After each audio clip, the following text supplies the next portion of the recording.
राज motor YouTube channel की तरफ से आप सभी को नमस्कार।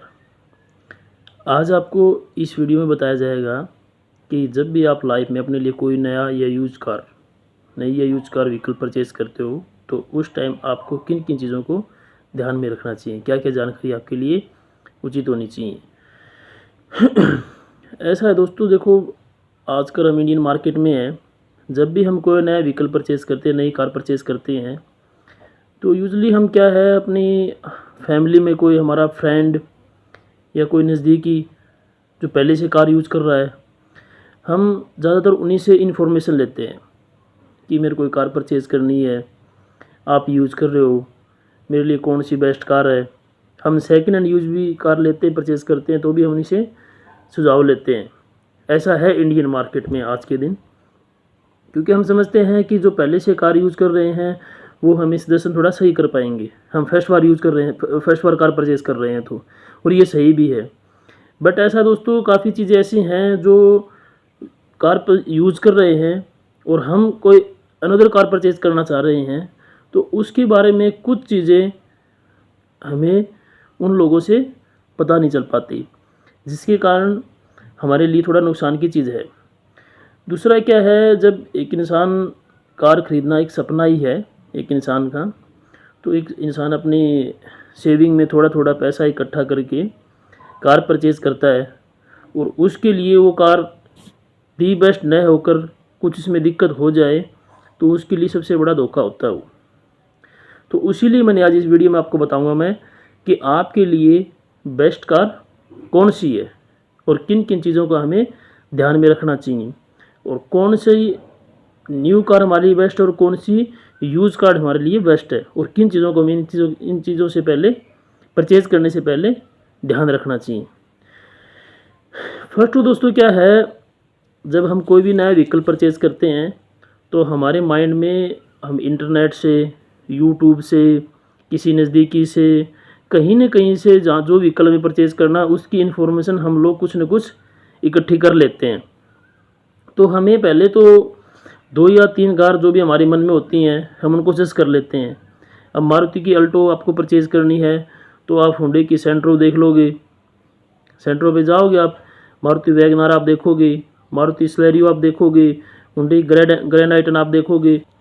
ये कारें हम क्यों देखेंगे, क्योंकि इन सभी कारों के प्राइस नियर बाई हैं। जब एक आदमी अल्टो का परचेज़ करने का प्लान करता है तो वो सोचता है कि वैगनार भी लगभग 50 से 60 हज़ार रुपये ऐड करके वो आ जाएगी, हुंडई की सेंट्रो भी आ जाएगी, टाटा की टियागो भी आ जाएगी, तो हमारे पास काफ़ी ऑप्शन हो जाते हैं। अब उनमें से हमारे लिए बेस्ट कौन सी है ये हमें नहीं पता। अब हम आपको इस वीडियो में बताएंगे सारी चीज़ें। फर्स्ट ऑल तो दोस्तों ये है कि जब आप कोई भी व्हीकल परचेज़ करते हो तो आपको सबसे पहले तो ये पता होना चाहिए, नया परचेज़ करते हो तो भी आपकी रनिंग कितनी है। हर इंसान को पता आता है कि मेरी गाड़ी कितना किलोमीटर महीने में चलेगी, कितना किलोमीटर पर डे चलेगी, एक रैंडमली सबको पता होता है। अब आपकी गाड़ी मंथ में चलनी है 20 से 30 किलोमीटर या पर डे चलनी है 20 से 30 किलोमीटर, मंथ की आपकी आईडी लगाए 600 से 700 800 किलोमीटर चलेगी, तो हम आपको सुझाव देंगे पेट्रोल की गाड़ी आप लीजिए। उसी वे में अगर आपकी गाड़ी चलनी है 1500 किलोमीटर, 1200 किलोमीटर प्लस चली जाती है, 2000 तक चल जाती है, तो हम आपको डीजल की गाड़ी सजेस्ट करेंगे। और डीजल के साथ साथ आपका वे देखा जाता है कि आपको किस वे पे उस कार की रिक्वायरमेंट है, आपको कहाँ, आप एक बिजनेसमैन हो, आपको पर आपकी गाड़ी पर डे रनिंग हो रही है 2000 किलोमीटर, आपकी गाड़ी पर डे हो रही है 200 किलोमीटर रनिंग, तो हम आपको डीजल की गाड़ी सजेस्ट करेंगे। सेकंड, आपकी गाड़ी कौन से वे पे यूज़ हो रही है, उस वे पे यूज़ हो रही है जहाँ पे आपके पास सीएनजी का भी ऑप्शन है, तो हम आपको डीजल और सीएनजी दोनों ऑप्शन सजेस्ट करेंगे। अगर आपकी गाड़ी की किलोमीटर रनिंग ज़्यादा है, यानी कि पर डे आपकी गाड़ी की रनिंग 200 किलोमीटर, तो हम आपको डीजल और सीएनजी सजेस्ट करेंगे। और आपकी रनिंग कम है तो हम आपको पेट्रोल की गाड़ी सजेस्ट करेंगे। सेकंड, आपकी गाड़ी सिटी में यूज़ होनी है, हाईवे पे यूज़ होनी है, अगर आपके पास पहले से और व्हीकल है और अब आपको फैमिली के लिए या घर के लिए व्हीकल परचेज़ करना है, सिटी के लिए परचेज़ करना है, तो उसके लिए आप हैचबैक कार परचेज़ कीजिए, जिसमें ऑल्टो हो सकती है, वैगनार हो सकती है, सोलेरी हो सकती है, टाटा टियागो हो सकती है, हुंडई सेंट्रो हो सकती है। तो ये गाड़ी आप परचेज़ कर सकते हो सिटी के लिए, पर्सनली लोकल यूज़ के लिए, इनमें आप ये चीज़ें ले सकते हो। सेकंड है दोस्तों, ऐसा है मार्केट में हम नई कार परचेज़ करने जाते हैं तो हमारी फैमिली में पर्सन है 10 या 11, मतलब 5 सीटर कार होती है मैक्सिमम सभी कंपनी की, मतलब 5 से प्लस हैं और फैमिली कंबाइन इकट्ठी है। तो उसके लिए हमारा बजट है छोटी गाड़ी का 4 से 5 लाख रुपए का बजट है और गाड़ी हमें फैमिली के लिए चाहिए। इसके लिए मेरा सजेशन आपके लिए है कि इंडिया की मार्केट एक यूज़ कार की बहुत बड़ी मार्केट है इंडिया के अंदर। तो इसके लिए मेरा सजेशन आपको रहेगा कि आप कोई यूज़ कार देखिए 7 सीटर। मारुति की अर्टिका आप 7 सीटर देख सकते हो यूज़ कार, जो आपको 4 से 5 लाख रुपए में सेम जो आप नया व्हीकल देख रहे हो उस प्राइस में आपको गाड़ी मिल जाएगी। उसके बाद क्या है, हमने कार तो सजेस्ट कर ली, हमने हुंडई की कर ली, मारुति की कर ली, महिंद्रा की कर ली, किया की कर ली, नेक्सा की कर ली, कोई भी गाड़ी हमने सजेस्ट कर ली कि मेरे को ये गाड़ी चाहिए। मैंने मेरी रनिंग भी देख ली, मेरी गाड़ी कितना किलोमीटर चलेगी, मेरी फैमिली को भी देख लिया, मेरी लोकल में चलेगी या हाईवे पे चलेगी वो भी देख लिया मैंने, मेरा वे भी देख लिया किस वे पे चलेगी, मेरे को पेट्रोल चाहिए या डीजल चाहिए, वो मैंने अपना सजेशन कर लिया। अब आती है कि मैं हुंडई भी बेस्ट कंपनी है इंडिया में, मारुति भी बेस्ट कंपनी है इंडिया में, किया भी बेस्ट कंपनी है, महिंद्रा भी बेस्ट कंपनी है। सभी कंपनियां, कोई जिस कंपनी में आप व्हीकल लेने के लिए जाओगे कोई भी आपको कंपनी वाला पर्सन ये नहीं बोलेगा कि ये कार अच्छी नहीं है। कार सभी अच्छी हैं, अब देखना हमें है कौन सी कार बेस्ट है कौन सी कार बेस्ट नहीं है। फर्स्ट ऑल इंडिया में लोग मारुति ज़्यादा यूज़ करते हैं। क्यों यूज़ करते हैं? क्योंकि मारुति का बहुत बड़ा मार्केट है इंडिया के अंदर। मारुति के व्हीकल का आपको बहुत ज़्यादा सर्विस पॉइंट है इंडिया में। आप गाड़ी परचेज़ करोगे, गाड़ी को आप रोड पे यूज़ करने के लिए करोगे, घर पे रखने के लिए नहीं करोगे। तो यूज़ करोगे तो उसमें वो मेंटेनेंस भी करेगी। आप बड़े रास्ते पे भी जाओगे, लॉन्ग ड्राइव पे भी जाओगे, वहाँ आपको आपकी गाड़ी में पंचर भी हो सकता है, आपकी गाड़ी में इंजन में भी दिक्कत आ सकती है, कुछ भी प्रॉब्लम हो सकती है, तो उसके लिए आपको सर्विस चाहिए। तो मारुति की आज के अंदर इंडिया की बेस्ट सर्विस है। आप कहीं भी किसी भी सिटी में जाके मारुति की सर्विस ले सकते हो। तो मारुति का प्रोडक्ट इसलिए हम लोग चुनते हैं कि हमें सर्विस बेस्ट मिले, बट सर्विस के साथ साथ हमें सेफ्टी भी चाहिए। अब मारुति में आपको सर्विस मिल जाएगी बेस्ट ऑल इंडिया। अगर आप मारुति का प्रोडक्ट के बारे में बताऊं आपको मैं, सर्विस मिल जाएगी अच्छी, माइलेज मिल जाएगी अच्छी, बट हमें तो सेफ्टी चाहिए। सेफ्टी भी बेस्ट है हमारी लाइफ के लिए, फर्स्ट ऑल है। अब सेफ्टी में आप जाओ हुंडई, आप जाओ किया, आप जाओ टाटा, तो ये ब्रांड आपको सेफ्टी देंगे। बट इनका कहीं ना कहीं कहने में मैंने सुना भी है, आता भी है कि इन ब्रांड का थोड़ा मेंटेनेंस ज़्यादा है। बट आपको ये जो देखा जाए वेट है, मारुति की कार से ज़्यादा हुंडई का वेट ज़्यादा मिलेगा। वेट ज़्यादा होगा तो आपको माइलेज भी कम मिलेगी। वेट ज़्यादा इसलिए होगा क्योंकि उसको मजबूत बनाया जाएगा तो वेट ऑटोमेटिकली ज़्यादा होगा। तो ये चीज़ है। तो ये हमें चीज़ें देखनी होती हैं कि कल को हम गाड़ी परचेज़ करें, गाड़ी की हमें सर्विस भी चाहिए, मेंटेनेंस भी देखना है गाड़ी का।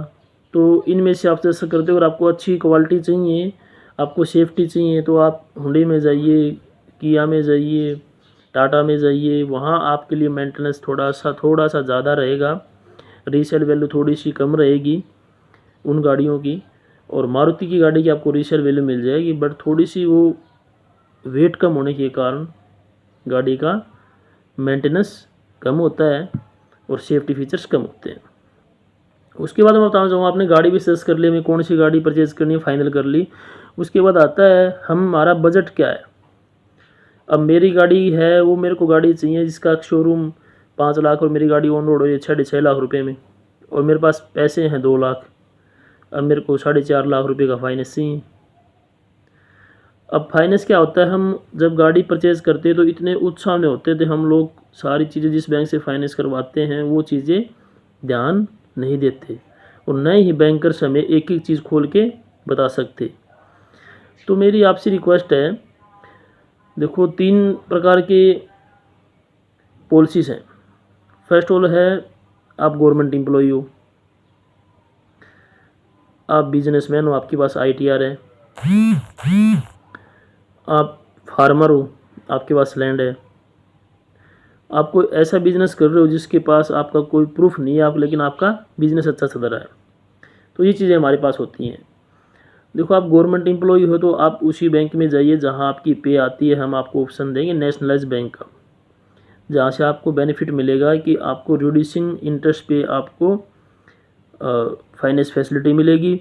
उसमें ये है, आप कभी भी कितने रुपए भी, मान लो आपकी EMI 10,000 की है, आप रेगुलर पे कर रहे हो 6 मंथ से, और 6 मंथ के बाद आपको कहीं से भी आपके पैसे एडजस्ट हो गए, आपके पास 1 लाख रुपये आ गए, तो नेशनलाइज बैंक में आप 1 लाख रुपये आपके लोन अकाउंट में ऐड कर सकते हो, जमा कर सकते हो, जिससे आपको बेनिफिट होगा। आपका रेट ऑफ इंटरेस्ट, आपका रेट है इंटरेस्ट लगा वो कम हो जाएगा, आपकी EMI कम हो जाएगी, आपको बेनिफिट मिल जाएगा नेशनलाइज बैंक का।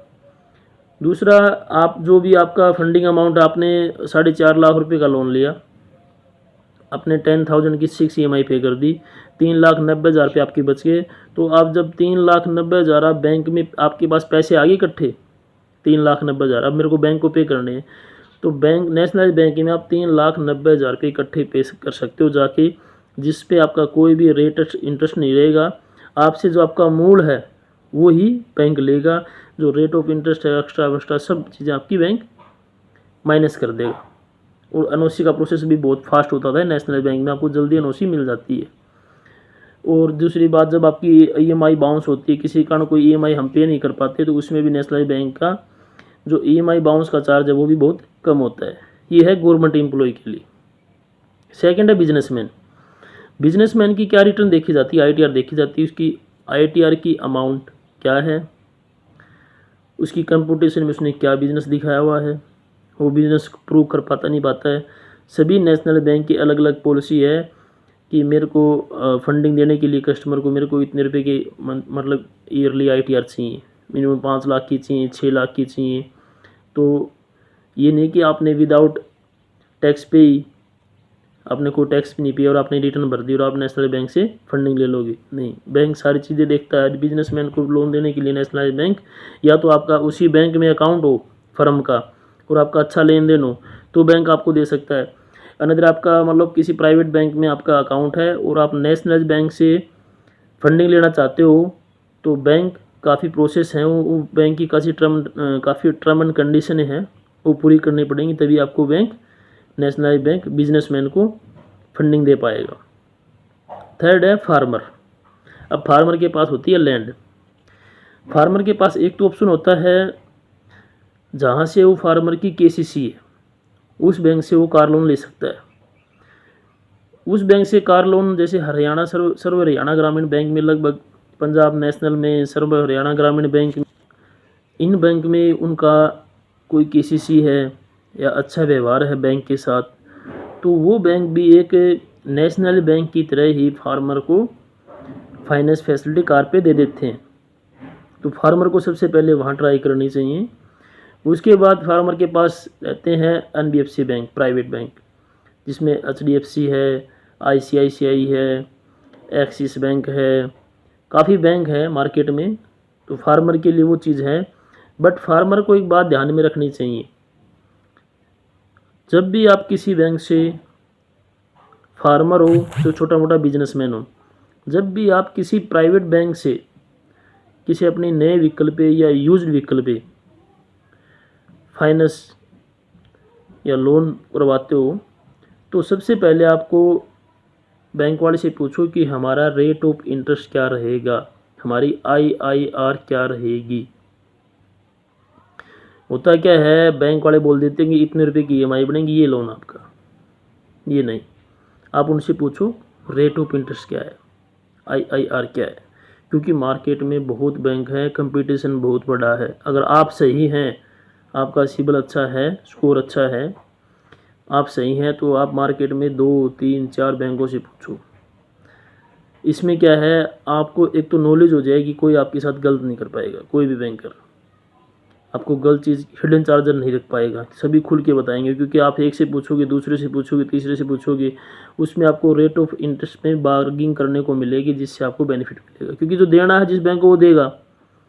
अब HDFC बैंक को आपको नई कार पे 9% पे रिड्यूसिंग पे इंटरेस्ट पे करना है, तो वो तो उसकी पॉलिसी है, 9 पे देगा।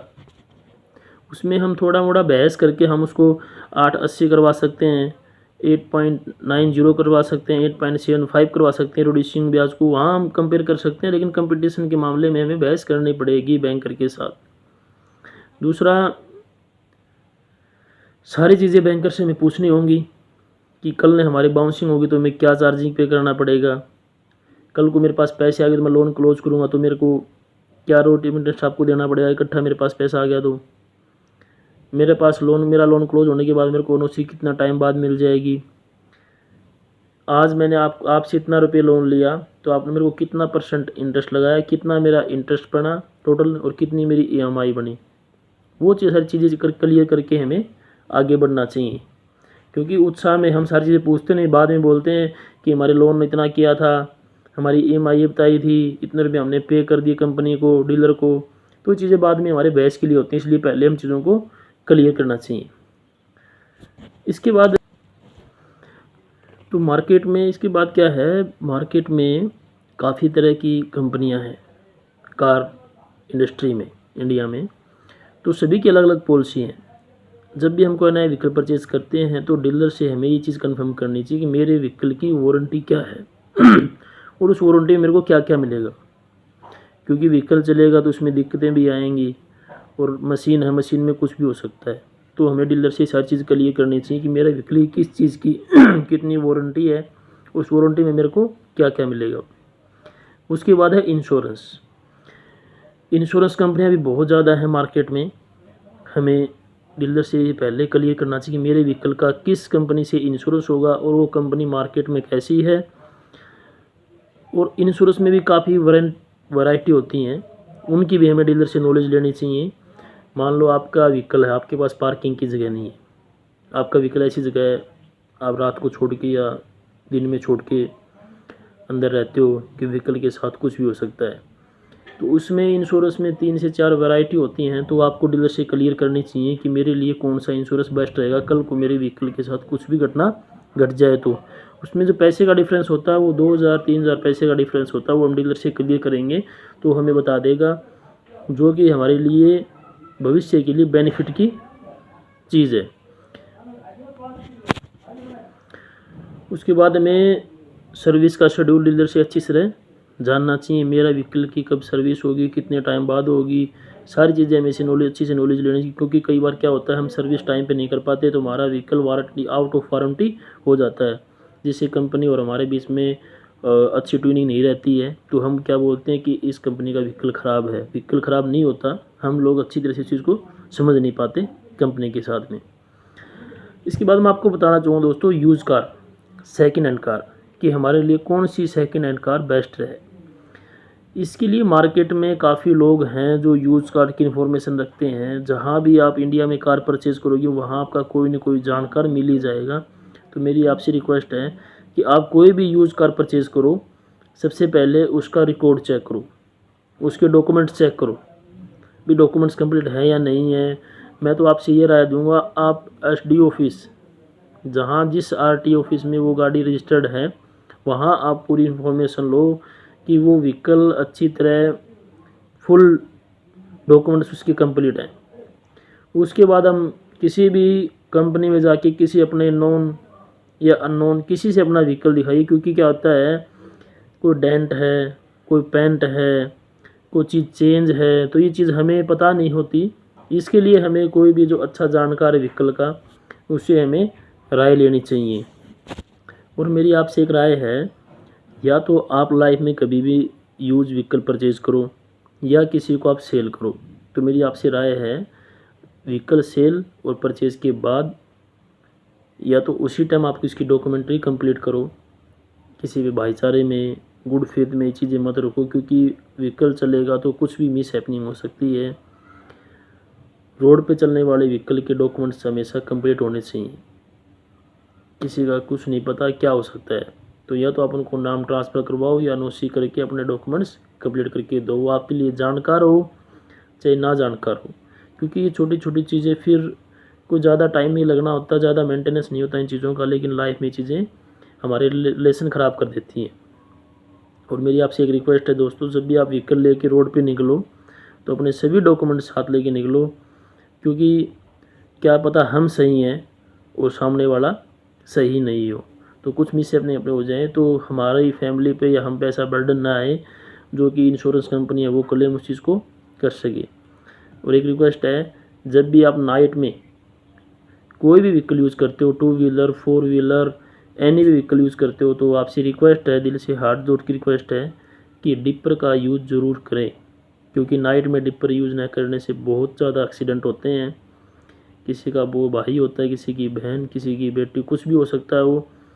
तो ये आपसे रिक्वेस्ट है, चाहे आप जो भी व्हीकल यूज़ कर रहे हो, जब आप नाइट को यूज़ करते हो, ड्राइविंग करते हो, तो डिपर का यूज़ ज़रूर करें। और कोई किसी प्रकार की इन्फॉर्मेशन आपको चाहिए तो दोस्तों इस वीडियो के कमेंट में मेरे को बताना, और वीडियो को ज़्यादा से ज़्यादा शेयर करना, लाइक करना, और राज मोटर्स यूट्यूब चैनल को सब्सक्राइब करना। जो भी इन्फॉर्मेशन आपको कार्स के रिलेटिव चाहिए तो नेक्स्ट वीडियो ज़रूर बनाएंगे, लेकिन उसमें आप लोग मेरे को कमेंट में बताना कि हमें इस वीडियो में क्या कमी थी कि हम नई वीडियो में आपको सारी चीज़ें खोल के सारी कार के बारे में अच्छी तरह बता सकें।